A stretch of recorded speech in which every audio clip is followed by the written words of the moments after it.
Hello friends, আজ আমরা কিছু প্রয়োজনীয় জিওমেট্রিক সিম্বল যা একান্তই প্রয়োজনীয় আমাদের জিওমেট্রির ক্ষেত্রে সেই সমস্ত সিম্বলগুলো আজ আমরা এই ভিডিওতে শিখে নেব।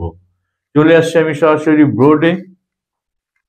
এখানে আমি তিনটে কলম করেছি। প্রথম কলমের সিম্বল আছে, তারপরে রিডার্স কিভাবে এই সিম্বলগুলোকে আমরা পড়ব এবং এক্সাম্পল সহ একটা রাখা হয়েছে যাতে আমাদের বুঝতে একটু সুবিধা হয়। চলে আসছি সিম্বলে। প্রথমে আমি একটা অ্যারো চিহ্ন ড্র করেছি, এটাকে আমরা বলছি লাইন, রিড অ্যাজ লাইন, এভাবে পড়ি এটাকে আমরা।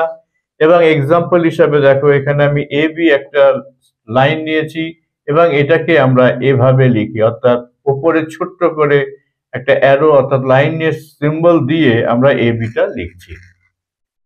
পরবর্তীতে আমরা আসছি একটা একমুখী একটা অ্যারো চিহ্ন দেওয়া আছে যেটাকে আমরা বলছি রে, অর্থাৎ রিডার্স, এটাকে আমরা রে পড়ি এবং এটাকে আমরা এখানে এভাবেই আমরা লিখব।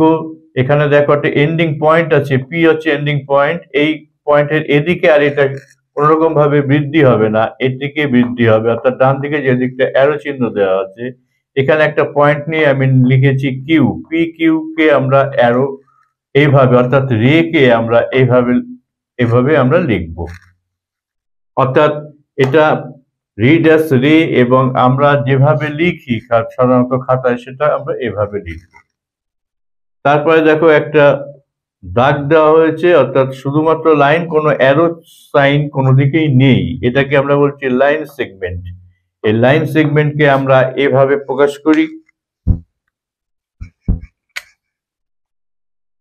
এখানে আমি একটা নামকরণ করে দিলাম, অর্থাৎ এ বি একটি লাইন সেগমেন্ট অর্থাৎ রেখা অংশ। তারপরে যে সিম্বলটা আমরা রেখেছি একটা চাপ, বৃত্তচাপ, যেটাকে আমরা বলছি আর্ক।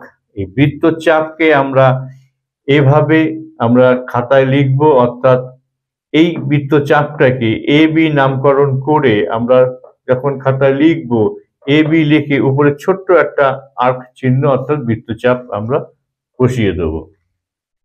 এখানেও আরেকটা আমি আর্ক এঁকেছি। এই আর্ক আর এই আর্কের মধ্যে একটু ডিফারেন্স আছে। এই আর্কটাকে আমরা বলছি মেজার অফ আর্ক, অর্থাৎ এই আর্কটা পরিমাপ করা হয়েছে। সেক্ষেত্রে আমি এই আর্কটাকে লিখেছি ঠিক এইভাবে আমরা লিখবো খাতায়, এম চিহ্ন দিয়ে মেজার অফ আর্ক এবং এ বিটা লিখেছি, ওপরে একটা অ্যারো এই আর্কের চিহ্ন রাখা হয়েছে। এই সিম্বলটাকে আমরা বলছি angle, readers angle. Example angle ABC, অর্থাৎ অ্যাঙ্গেল এবিসি একটা কোণ।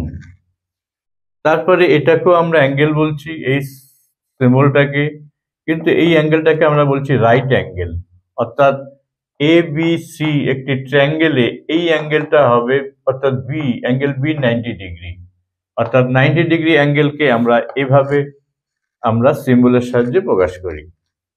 তারপরে দুটো দাগ দেওয়া আছে, দেখো ভার্টিক্যালি দুটো দাগ পাশাপাশি রাখা আছে এবং সেম ডিস্টেন্সে রাখা হয়েছে, মাঝের দূরত্বগুলো একই রাখা হয়েছে।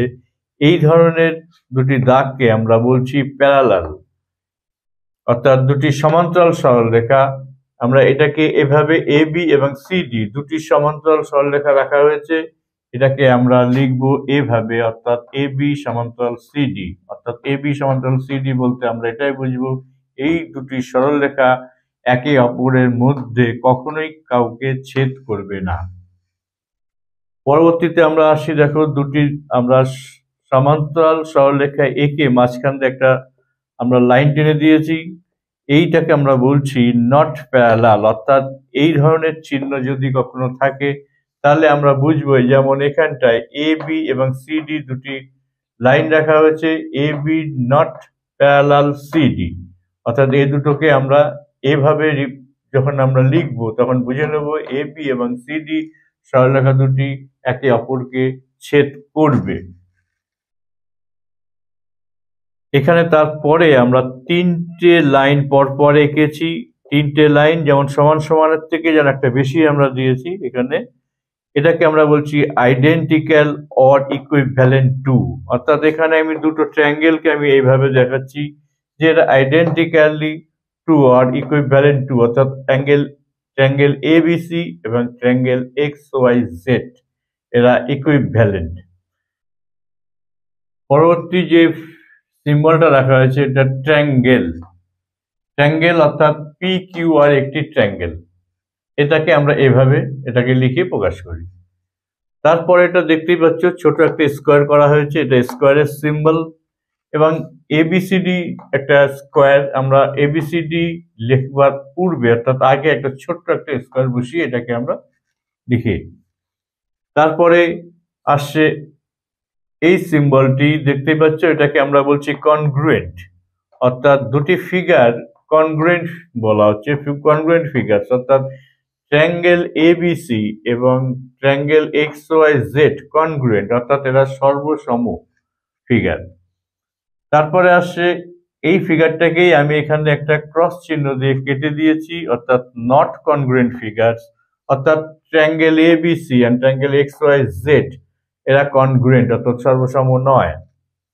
তারপরে দেখো একটা ছোট্ট একটা ঢেউ খেলানো আমি একটা ফিগার ড্র করেছি, যেটাকে এই সিম্বলটাকে আমরা বলছি সিমিলার, অর্থাৎ সিমিলার টু ট্রায়াঙ্গেল এবিসি এবং ট্রায়াঙ্গেল এক্স ওয়াই জেড। এই ট্রায়াঙ্গেল দুটি সিমিলার, দেখতে একই রকম, শেপ একই রকম হবে বাট সাইজ একই রকম নয়, অর্থাৎ same shape but not same size. তারপরে আসছে সিমিলার চিহ্নটা আমি সিম্বলটা লিখে তারপরে আমি ছোট্ট দাগ দিয়ে কেটে দিয়েছি, অর্থাৎ এটা হচ্ছে নট সিমিলার।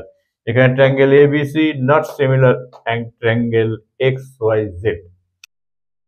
নেক্সট যে সিম্বলটি আমরা দেখব, এখানে একটা হরিজন্টাল ছোট্ট লাইন টানা হয়েছে এবং উপরে একটা ভার্টিক্যালি লাইন ড্র করা হয়েছে। এই সিম্বলটাকে আমরা বলছি পারপেন্ডিকুলার।